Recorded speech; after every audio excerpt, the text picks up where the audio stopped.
السلام علیکم، خیریت سے ہیں؟ دوست محمد فیضی، نام سنا ہوگا آپ نے، سیاست دان تھے۔ ضیاء الحق کے دور میں وہ سندھ میں صوبائی وزیر تھے ٹرانسپورٹ کے۔ ان کے بڑے بھائی مرحوم غوث محمد فیضی میرے کلاس فیلو تھے۔ دوست محمد فیضی میرے چھوٹے بھائی محمد اسحاق کے کلاس فیلو تھے، کوتوال بلڈنگ میں وہ پڑھتے تھے۔ اور یہ دوست محمد فیضی اتنے اچھے مقرر تھے کہ ان کے گھر کا ایک کمرہ اسکول سے لے کے اور یونیورسٹی تک کی حد تک ٹرافیوں سے بھرا ہوا تھا، اتنے جیتا، بہت بہترین مقرر۔ وزیر بنائے گئے ٹرانسپورٹ کے۔ اس زمانے میں یہ کراچی میں جب بھی بنے تھے، منی بسوں کا اتنا ازدحام نہیں تھا، بڑی بسیں چلتی تھی، KRTC، Karachi road transport corporation, وہ ان کے دائرہ اختیار میں آتا تھا۔ یہ میں آپ کو بتانا چاہ رہا ہوں بیوروکریسی کیا چیز ہے، کیا ظالم چیز ہے۔ دیکھیے، ان کو مخبر خاص نے اطلاع دی کہ صاحب لانڈھی میں جو KRTC کا ڈپو ہے، پوری نئی نئی بسیں کھڑی ہیں، انجن نکال کے بیچ دیے گئے وہاں، کیونکہ یونین کا بڑا زور تھا، وہ یونین بڑی پاورفل، اور انہوں نے ہی بیڑا غرق کیا پورے کراچی کا ٹرانسپورٹ کا، ورنہ اتنا اچھا سسٹم تھا، بسیں نہیں تھیں، لیکن کم وقت لوگ کھا گئے، اللہ خدا ان کو ہدایت دے یا غرق کرے۔ بہرحال فیضی صاحب نے پروگرام بنایا ایک دن وہاں جا کے وزٹ کرنے کا، بغیر اطلاع وہ پہنچ گئے، آفس میں پہنچے، سلام دو بیٹھ، ادھر کا ریکارڈ چیک کیا، ادھر کا ریکارڈ چیک کیا، چلتے چلتے بسیں دیکھ لیں، بسوں میں پہنچ، ان کو اطلاع دیجیے کہاں کھڑی ہے بسیں، جا کے دیکھے، ارے ذرا انجن کھولے، معلوم انجن ہے ہی نہیں۔ ارے انجن کہاں ہے اس کے؟ سر وہ اصل میں چونکہ ضرورت سے زیادہ بسیں تھیں، ہم نے اس کے انجن کھول کے رکھوا دیے اسٹور میں کہ یہاں سے کوئی کھول نہ دے۔ اچھا چلو اسٹور چلتے، اسٹور میں پہنچے، انجن دکھائے، کہاں؟ سر وہ چونکہ خطرہ تھا یہاں کھول لیں گے، ہم نے ان کو کھول کے، انجن کھول کے سارے پارٹ کی صورت میں یہ الماریوں میں رکھ دیے، جو اسپیئر پارٹس پڑے تھے نا، کہنے لگے یہ انجن رکھے ہوئے۔ اب بتائیے کس طرح سے ظالموں نے کھایا ہے سب لوگوں۔ اب یہ تو ختم ہو گیا، اب انہیں کے دور کی سنا رہا ہوں، اب سنا رہا ہوں پولیس کا کارنامہ ہے آپ کو۔ نواب فیملی، ڈیفینس کے رہائشی، ان سے بڑے اچھے تعلقات فیضی صاحب سے۔ اچھا، فیضی صاحب کا ہمارا کاروبار، ہمارے ساتھ کپڑے کے کام میں تھے، ہماری بہت دوستی تھی، تو ملنا جلنا بہت رہتا تھا۔ انہوں نے ایک قصہ سنایا مجھے، کہنے لگے یار دیکھو کہ کیا دنیا میں کیا ہو رہا ہے، کیسے ہو رہا ہے۔ وہ قصہ آپ سنیں کیا ہوگا۔ نواب فیملی ان کی بڑی اچھی دوست، 7-8 سال کی عمر میں ان کے ایک بنگالی ملازم آیا تھا، 22 سال ہو گئے تھے کام کرتے ہوئے اس کو، 28-29 سال کی عمر ہو گئی اس کی۔ وہ گھر سے ان کے خاندانی ہیرے جواہرات زیور سارے چرا کے بھاگ گیا۔ یہ بڑے پریشان، پولیس میں رپورٹ کرائی، بتایا ٹھکانے کہاں مل سکتا ہے، لیکن وہ جی ہم ڈھونڈ رہے ہیں۔ ان کو اڑتی خبر ملی کہ پولیس نے اس کو پکڑا ہوا ہے، مگر انہوں نے کہا ہم نے نہیں پکڑا۔ یہ پہنچ گئے فیضی صاحب کے پاس، ان کو پوری بات بتائی، IO کو جو تھا اس کو بلایا، بھائی مجھے صحیح رپورٹ چاہیے، یہ کہاں ہے، یہ زیور کدھر گیا، کدھر ہے بندہ۔ اس نے کہا جی ہم نے پکڑا ہوا ہے اس کو ہم نے اتنے دن حوالات میں رکھا، بہت کوٹا، بہت مارا، لیکن وہ کہتا ہے میں نے چوری نہیں کری۔ وہ تو کچھ اور بات کہتا، اس کا میں نے چوری نہیں کری، پھر بھی ہم لگے ہوئے کوشش کرتے ہیں۔ وہ بیچارے چلے گئے۔ 3-4 دن کے بعد جب دوبارہ دباؤ پڑا اوپر سے IG کو، پھر DIG کو، 3-4 دن کے بعد وہ انویسٹیگیشن آفیسر IO، تفتیشی افسر نواب صاحب کے گھر پہ آئے، کہنے لگے سر وہ آپ سے کچھ بات کرنی ہے، ہم گھر والوں کے سامنے نہیں کریں گے۔ وہ ڈر گئے، کہنے لگے ڈرے نہیں، میں آپ کو بتانا چاہتا ہوں۔ اب باہر گاڑی میں بٹھایا، کہنے لگے سر دیکھیے آپ نے ہمیں بھی ذلیل کروایا، اب آپ نے ہم پہ شبہ کیا، اب آپ کو میں سناتا ہوں، ہم نے آپ کا ملزم پکڑ لیا تھا، وہ تو کہتا ہے میں نے چوری نہیں کری، مجھے کورٹ میں پیش کرو، میں وہاں بتاؤں گا مجھے کیوں انہوں نے پکڑوایا ہے۔ تو اور سے سنیے گا ذرا، یہ کہنے لگے ہم کو جنہیں بتایا، ہم نے اپنی پلاننگ کری، ہم نے ایک اپنا خاص آدمی بنگالی ملزم بنا کے حوالات میں اس کے پاس چھوڑ دیا کہ تو اس کو اگلوا، اس نے زیور کہاں رکھا ہے، کیا رکھا ہے، کیونکہ وہ ایک ہی بات کہتا تھا، میں تو کورٹ میں پیش کرو، میں وہاں بتاؤں گا۔ تو 3 دن تک وہ اس کے ساتھ دوستی رہی. وہ بھی بڑا اس نے بقول ان کے اس کے ساتھ بڑا اس کو سارے راز دیے, سب خاندانی حالات دیے, پوچھا. اس نے بھی آگے ہی بتایا کہ صاحب یہ کہتا ہے میں کورٹ میں بتاؤں گا. تو دیکھا تو کورٹ میں کیا بتائے گا, اس جو مخبر وہ بن کے آیا تھا جعلی ملزم بن کے, تو اس نے اس کو اپنا سمجھ کے جو بتایا, میں اب آپ کو بتا رہا ہوں, اب آپ ہم پہ دباؤ ڈالتے ہیں, آپ کہیں گے تب کورٹ میں پیش کر دیں. وہ کہتا ہے مجھے کورٹ میں پیش کر دو, میں نے چوری, اب میں وہاں بتاؤں گا میں نے کوئی چوری نہیں کری ہے. بیگم صاحب کی عمر زیادہ تھی, شوہر ان کے طرح راغب نہیں ہوتے تھے, انہوں نے مجھے پھنسا لیا تھا, کئی سال سے مجھے وہ استعمال کر رہی تھیں.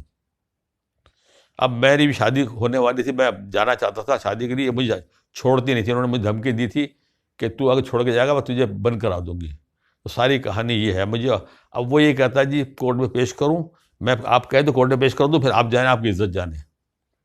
وہ بیچارے نواب صاحب تو ہل گئے سن کے. انہوں نے کہا نہیں بھائی آپ ختم کر دو معاملے کو, ہمیں نہیں کرنا. اور انہوں نے جا کے فیضی صاحب کو یہ بات بتائی. فیضی صاحب نے پوچھا, وہ تھانے کے عملے کے بارے میں پوچھا, معلوم ہوا اس کے اندر ایک آدمی ایسا ہے جو ان کا گارڈ رہا تھا. انہوں نے خاموشی اس کو بلایا. وہ بتاتے ہیں جی جس وقت میرے پاس وہ آیا کمرے میں, آتے سلوٹ کیا, میرے کچھ کہنے سے پہلے اس نے جیب میں ہاتھ ڈال کے ایک انگوٹھی ہیرے کی, میں اگر جس سر یہ میرے حصے میں یہ آئی تھی, اب آپ کی مہربانی کریں مجھے نہ پھنسائیے گا. اس نے کہا جی جس وقت یہ پہلی ایف آئی آر کٹی تھی ہم نے پکڑ لیا تھا, ساری برآمدی کر دی تھی, سامان سب ملا, سب بٹ گیا آپس میں. اور اب اس کو ایک اور کیس سے پکڑا ہوا تھا, اس نے اس سے یہ وعدہ کر لیا تھا ملزم سے کہ ہم تجھے اس کیس سے بری کرائیں گے, دوسرا کیس ہلکا ہے, تیری ضمانت بھی کرا دیں گے اور تجھے ہم بچا بھی لیں گے, تو نے یہی کہنا ہے کورٹ میں جا کے جو ہم تجھے بتا رہے ہیں. یہ پولیس والوں نے اس کو راستہ بتایا تھا. فیضی صاحب نے کہا بتاتے مرحوم کے انتقال ہو گیا بیچاروں کا, کرونا میں ہوا 3 مہینے 4 کچھ دن پہلے, اللہ مغفرت کرے. کہتے میں نے سر پکڑ لیا یار, کس کس سے کہاں لڑے ہوئے, ہماری پولیس کے ہی کارنامے ہیں, تب کیا لڑیں گے. لیکن میرے ساتھ بہت اچھا تجربہ بھی ہے پولیس والوں کا, بہت اچھا تجربہ بھی ہے, یہ نو ڈاؤٹ. 2001 میں میں نے سندھ میں 2000 میں میں نے سندھ میں زمین خریدی. کراچی کے بروکر تھے 2, سودا ہوا تھا 12,000 روپے ایکڑ میں, 62 ایکڑ زمین کا. اس کے جو اماؤنٹ بنا تھا انہوں نے کہا اس کے 2 پیاڈا بنائیے گا, 1.25 لاکھ روپے کا الگ, باقی کا 5 لاکھ کا الگ, تقریباً اتنے پیسے بنتے تھے. میں 26 رمضان تھے یہ, میں رجسٹری کرانے گیا میرپور ساکرو. وہاں پر دونوں بروکروں نے, پارٹی بھی آ گئی تھی, بہت بھلے آدمی تھے رحمانی صاحب. ان کو شبہ ہوا کہ یہ زمین ان کو کم دام بتائیں اور مجھے زیادہ لیے, کیونکہ وہ جس وقت وہ پے آرڈر میں جمع کرانے کے لیے رحمانی صاحب کو, تو 2 تھے, میں نے دیکھا اس نے 1 دیا ان کو, 1 جیب میں رکھا. مجھے بتی جل گئی, میں نے کہا یہ فراڈ ہوا ہے میرے ساتھ. رمضان کے دن تھے, 26 رمضان تھے. واپسی میں ایک بروکر کو ساتھ بٹھایا, میں نے رحمانی صاحب کا نمبر لے لیا تھا, میں نے بٹھایا, میں ساتھ لایا. کراچی میں گھاروں میں مسجد, چھوٹی مسجد تھی, ظہر پڑھی ہم نے وہاں. میں نے اس سے کہا دیکھو بھائی اگر تم نے اس میں ٹاپ ماری ہے یا فراڈ کیا تو بتا دو. بولے نہیں ہم نے بالکل نہیں کیا, ہم نے جو دیا وہ دیا ہے. مسجد میں بیٹھ کے اس نے کہا. میں نے آگے فون کیا رحمانی صاحب کو, انہوں نے کہا نہیں جی میں نے تو آپ کو 10,000 روپے ایکڑ بیچی تھی, باقی اوپر انہوں نے آپ سے کھا گئے پیسے. وہ میں نے بینک میں فون کیا کہ پے آرڈر روک دیں.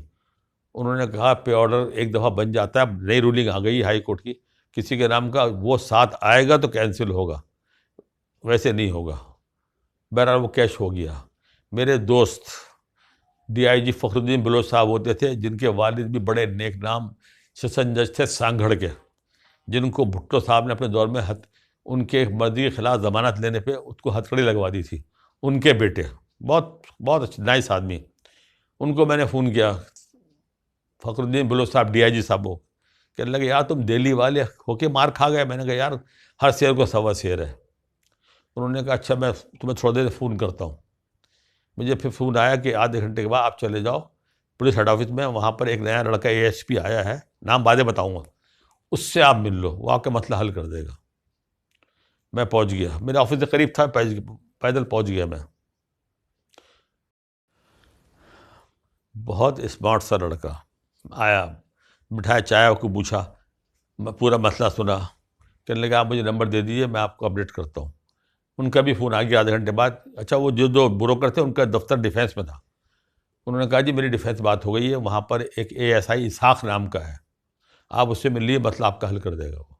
شام، اور 1-2 گھنٹے بعد مجھے فون آ بھی گیا اسحاق کا کہ سر شام کو آپ ہوتے جائیے گا میرے پاس۔ شام کو میں پہنچا، وہاں اس نے دونوں بروکروں کو بلا کے بٹھایا ہوا تھا۔ میں نے پورا مسئلہ بتایا تو بروکروں نے یہ کہا کہ جی ہم نے تو سودا کر کے سودا لیا۔